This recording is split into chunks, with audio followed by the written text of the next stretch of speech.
Hey, I just finished a college math exam and it took me like 15 minutes and I got full mark. Why does it have to be so easy? It's getting really boring. What's up? It's the Culture Detective here investigating your favorite movies. And today I'm going to do a movie review on 投奔怒海, Boat People. In case you don't know how to write this in Chinese, here I have written it. 投奔怒海, director 許鞍華.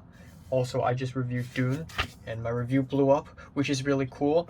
But anyways, now I shall continue with my Hong Kong movie review series where I watch and review a batch of Hong Kong movies. So last week I watched and reviewed Young and Dangerous, which was very disappointing. It was very mediocre, and the story was kind of bland and uninspired, and it's very misogynist. And then I've moved on to one of the lesser known Hong Kong movies, but when it was released, it was a huge deal, and it is 投奔怒海, or in English, Boat People, and it is released in the year 1982. And yeah, aside from the imp, I don't think I've seen a Hong Kong movie this old, so it's always cool to watch something from the olden days. It is directed by Hu Manhua and Hu, and it is written by Xiu Dai Anping. And so essentially, this film is about Vietnam, and the entire story takes place in Vietnam. But all of the actors are Hong Kongers and Chinese, so it's kind of weird, but whatever. Let's put that aside for now. So essentially, a Japanese reporter.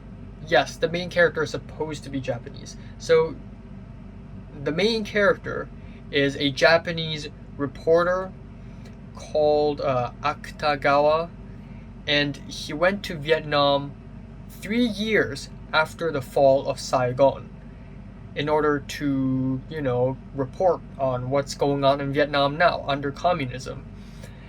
And when he arrived there were a lot of government officials, and they arranged everything for the journalist. Like, oh, take a photo of this, take some photos of that, oh, look how happy we are.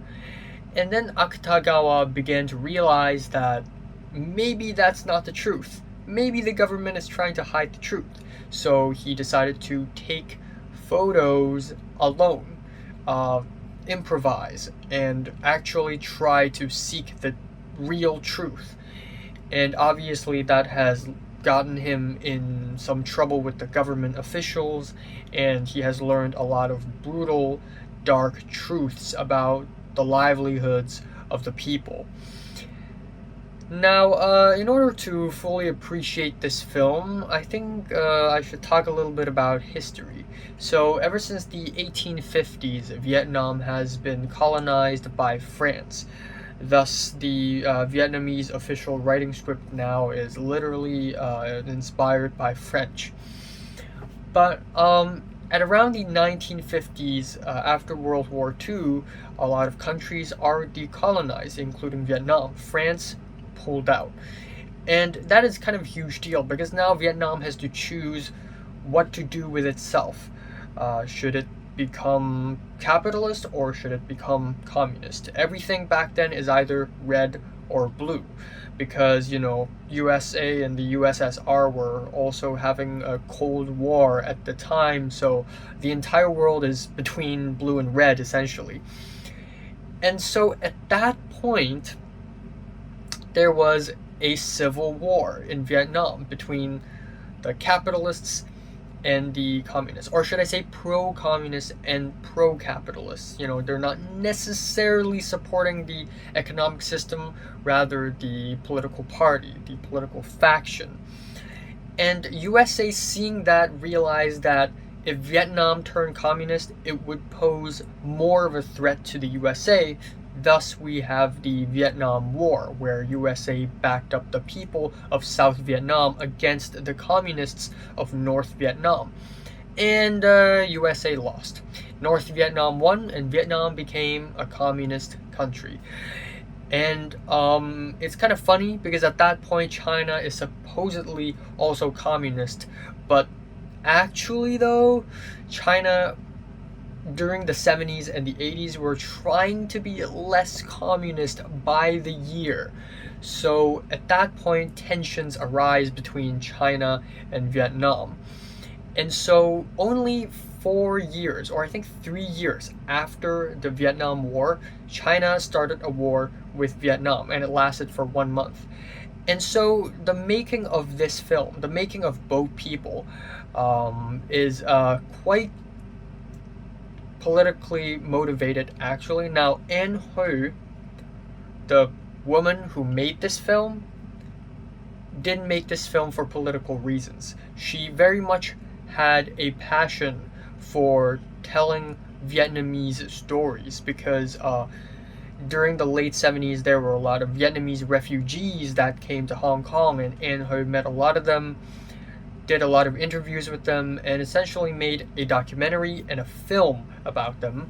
And this is the second film An Hu made in the double Vietnamese narrative film series, or the Vietnamese trilogy, because it's one documentary and two films.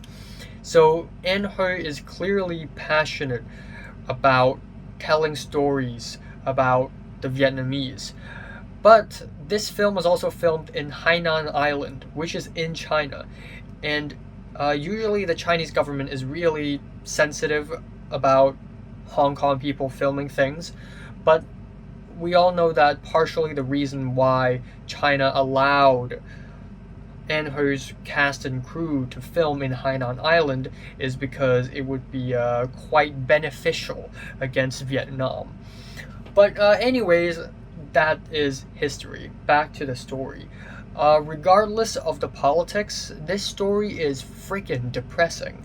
It is very bleak. It reaches Requiem for a Dream levels of depressingness and bleakness. It is actually very sad. Now, a part of me doesn't want to rate this film any higher than an 8 because it sounds terrible. And I think it's just me because when I watched it, I watched the Cantonese dub. I think it. I actually have no idea if the original was Cantonese or Mandarin, because there were scenes where it's clearly dubbed, but then there are scenes where clearly the characters are speaking Cantonese. So I get a little confused, but I'm gonna assume that it is originally Cantonese, but they have to dub even more Cantonese on top. So it sounds kind of unnatural, and on top of that, the sound quality of the film when I watched it is just bad. There were scenes where it rains, and it just sounds like white noise. So sonically, it wasn't a very pleasant experience, but I actually like everything else about the movie. I like the cinematography.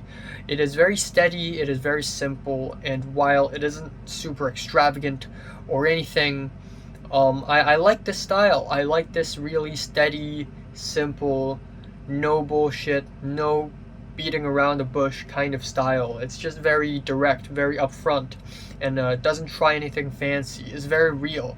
It's very right there. And this film is also kind of slow paced in the first half, which is understandable. I mean, it is a sad film. It is depressing. It's supposed to be sad, so a fast pace would not work. So I kind of respect that. And the second half, it gets really sad and depressing and existential, where the reporter Akutagawa essentially went to a new economic zone, and he's visited one economic zone, and everybody's happy there. Everybody's living the life there. But that is what the government shows the reporter. The reporter went to another new economic zone on his own and found out that it sucks. People, no matter how sick they are, no matter how old they are forced to do bomb digging work, where they have to dig out bombs from the ground. And a lot of them blow up, and there are scenes where I thought the supporting character is about to blow up, and then there's an explosion noise, and I'm like, oh my god, wait, those scenes are pretty tense. Yeah, aside from that, Akutagawa also met a family, a local family, and realized how poor their conditions are. They live in a super small house with no electricity, no lighting, they don't have a lot of food, they're completely broke. The father figure of the family died in the Vietnam War, and the living conditions were just very, very poor. There were like soldiers on the streets who occasionally show up just to kidnap some strong men so that they could draft them forcefully. And yeah, it's quite scary.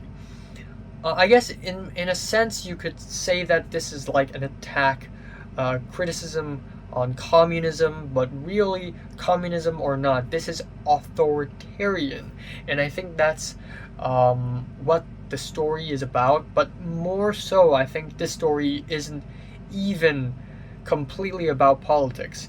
It's more about the socio-political failures of mankind, really, because this goes so much more beyond just politics. It's about the whole society, the structure just failing. And yeah, it's sad. It really is sad. The ending is haunting. After I finished watching the film, I just stared at the end credits and I was like, oh my god. Ah. Yeah, and also one of the supporting characters is played by Andy Lau, Lau Dakwa. And this is actually his first film role.